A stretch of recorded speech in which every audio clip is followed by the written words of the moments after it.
Apakah benar jika mampir ke suatu tempat yang sudah lama tidak berpenghuni dianjurkan untuk mengucapkan salam? Nah, mengucapkan salam itu dianjurkan apabila kita masuk ke dalam suatu rumah dan di dalamnya tidak ada penghuninya. Baik rumah kita sendiri ketika pulang ke rumah atau ke rumah yang sudah lama tidak ditempati. Dalilnya adalah hadis riwayat Imam Muslim ya.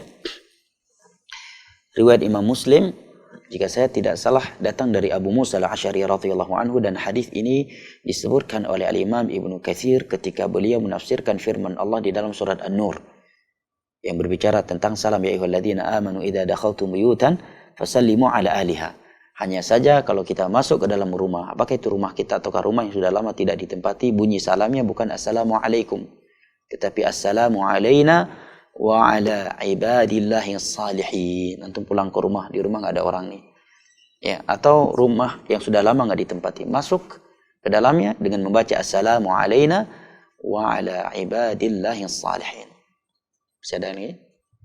Nah, bukan ke syaitan ya, penyembahan agar nggak diganggu oleh syaitan lah. Nah, tetapi itu memang adab ketika masuk rumah yang tidak ada penghuninya. STA TV Media Syiar Islam.